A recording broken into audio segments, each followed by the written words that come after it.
What's up? Just say everyone's name. You want? No. The first name, I'll say the last.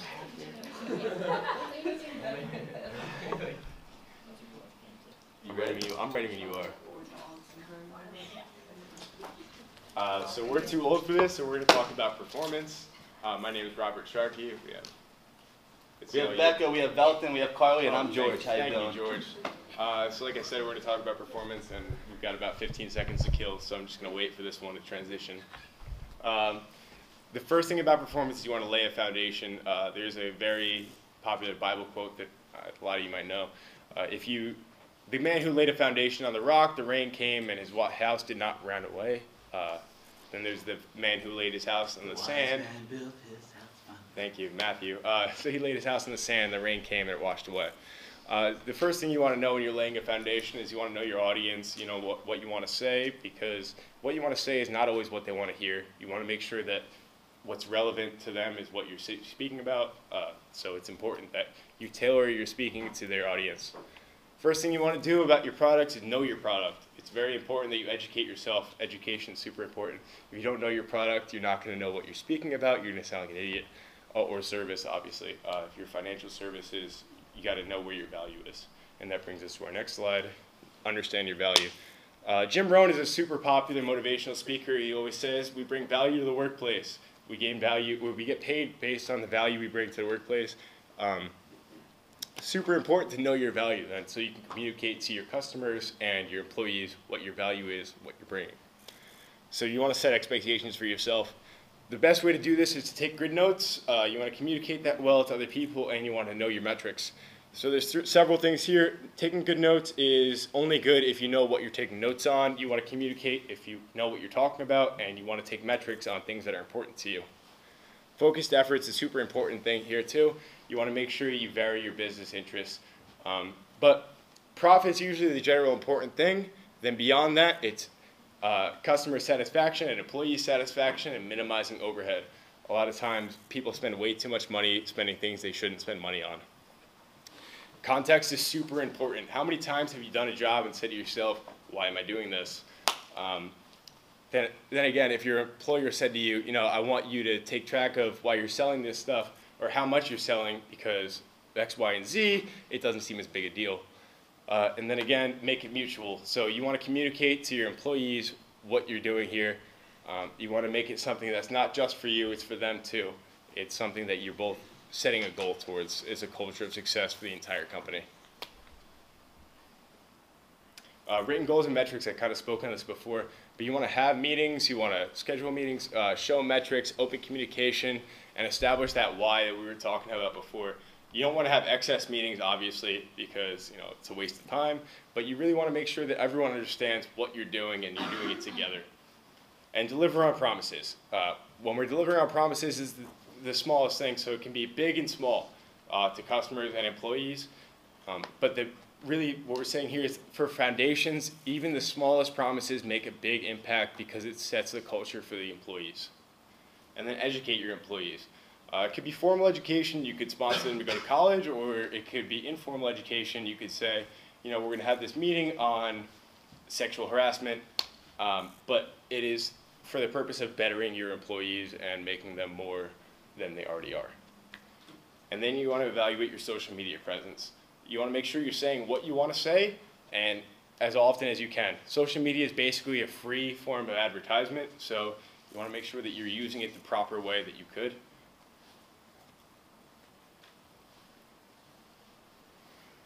Detailed information for consumers. Modified transaction emails are a huge one. How many times have you ordered something and then they send you an email, we received your order? So sometimes they could send you things like linkable products or like other things you might want to buy, and then evaluate website materials, self-service as much as possible. So create a fun place to work. You want to have fun at work. How many times have you not wanted to go into work during the day? It's just a matter of trying to make it a better place for every employee, because employees are more productive when they're enjoying their day.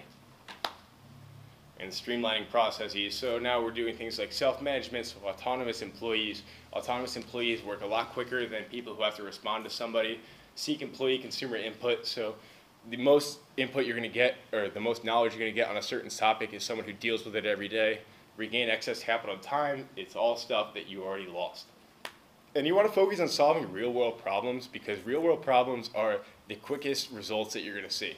So results-oriented tasks are the most engaging for employees. Anytime you can see something that happens, you get more excited about it, you work harder. So you encourage good questions. There are such things as stupid questions, and I know a lot of us in here know it. You want employees to think about what they're asking you. You want employees to know why they're asking you something. You want customers to know why they're asking you something, so you want to eliminate that as much as you can. And be technologically upgraded. So there's things like business practices, your knowledge, your in-house systems. So if I'm, a head of the line of the vanguard of the company, but I'm still running company or systems from 1990, it doesn't help me to be the vanguard. I'm probably losing money. And understand and anticipate growth. Growth is not always a good idea. Many times you find that companies overgrow themselves and collapse within. So be prepared for growth when it's ready, but don't necessarily go out and try to grow just for the sake of growing. And have a plan. So strengths, weaknesses, opportunities, and threats analysis is a huge thing. Financial and strategic planning is important, but basically, as long as you're anticipating whatever's coming, you're laying a foundation, it's a good thing to go from. And now I'm going to transition it over to my boy, George. How you doing, guys? I'm George. I'm going to talk about the process for performance evaluation. I'm going to talk about the process, what the company's interests are, and what they're looking for within your performance and within the organization.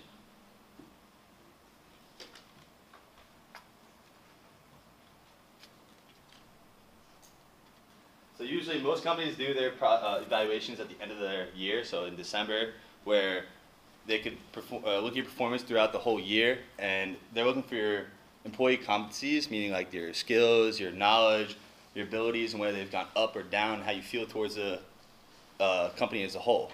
And after these evaluations, you're going to have one-on-one meetings with your employer, your manager, your supervisor, whoever.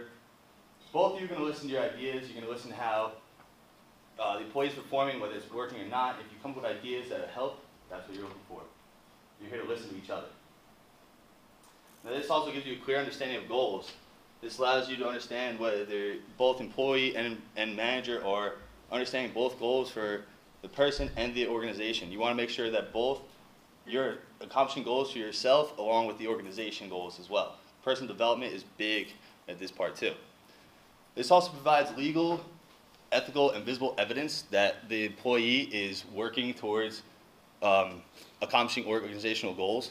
They're understanding the required outputs that the organization expects the employee to give and make sure they're getting to do. And rankings are usually in numerical order. It's usually 1 through 10 or whatever you got, but it's also based on your manager's opinion. So if your manager likes you better than another, you're probably going to be ranked higher than another person's performance. Not always ethical, but that's just how it goes usually. This also gives you promotion, pay, and recognition. Recognition for being successful. You could also be promoted, get a pay increase for being successful, but you always want to be more successful than failure. If you're failing more than your success rate, then your manager's going to see that. He's not going to be too happy with you. He or she's not going to be too happy with you. You also want to ensure direct contributions towards your organization. You want to make sure what you're doing is working towards organizational goals and you're accomplishing everything, not just personal goals. You want to do personal goals as well in your office, but you want to make sure organizational goals are being met. But 3 main things are quality, quantity, and time. These are very important. There's also standards that need to be met. These standards are made so employees have a little guideline to what they could be accomplishing. Standards need to be met.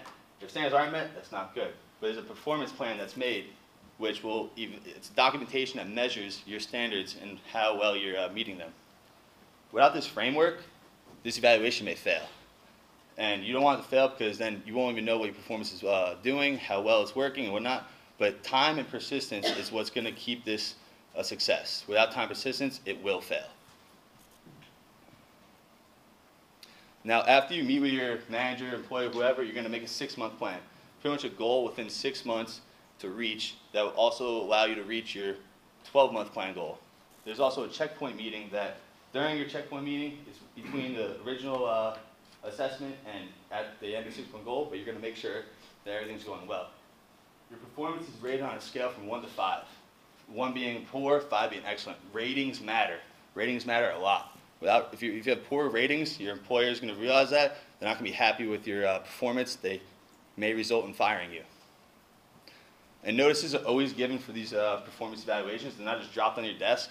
They're always at least like a week or two notice. And along with notices, there's always an employee manual, probably like towards the end of the section, but the employee manual will tell you about the performance evaluations, when they're taking place, how they go. Now, some ask questions for the evaluation, like, what have you accomplished in the last 12 months of working here? What are some strengths and skills you bring here to the company? You want to be open and honest here, because your performance will judge how you answer the questions. Now, managers are also giving you evaluation from their standpoint.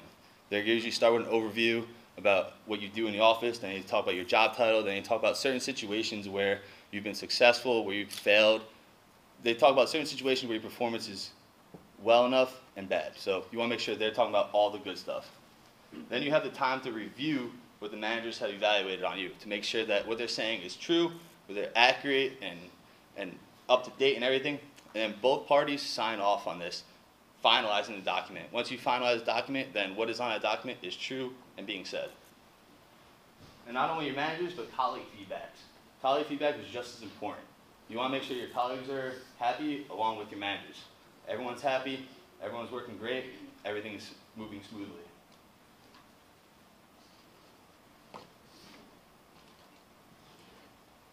Now, your colleagues are looking at your performance within a group along with your performance individually.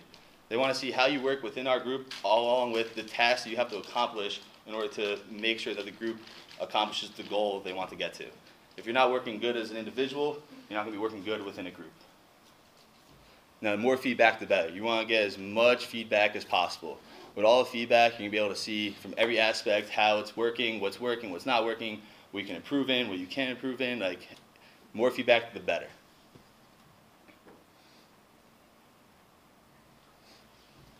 And now you want to review all feedback possible.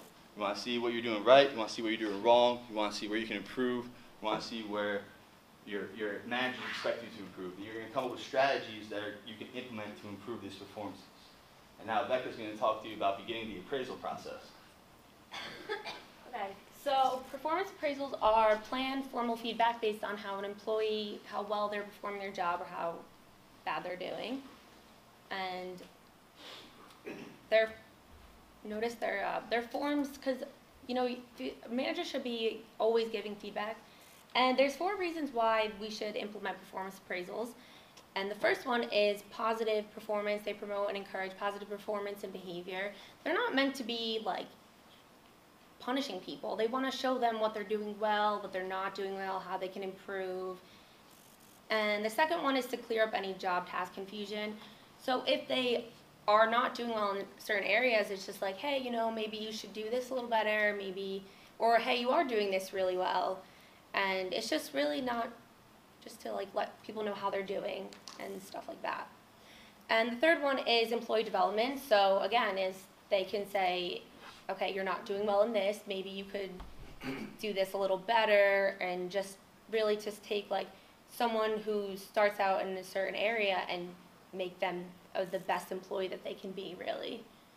And the last one is it provides them as a basis for pay raises, promotions, and even legal disciplinary action. So if someone deserves a pay raise or a promotion, they can look back on these, or even if there's like a lawsuit against them, they'll look back on that, and that's all documented. And then the steps to designing the process of these, first they're going to determine how often they should be given. So feedback is constant, so you know your manager's saying, hey, you're doing well, but they're more formal, so they mostly common or annually. No one wants to give them weekly. The next one is, should they be tied to pay increases should be tied to them. Obviously, you know, we want to do things that they're linked to rewards. You know, people want money, so you're gonna be like, all right, give me one. The next one is giving the goals that the organization wants to achieve and how they're going to achieve them. So that's all what they have to go into these appraisal.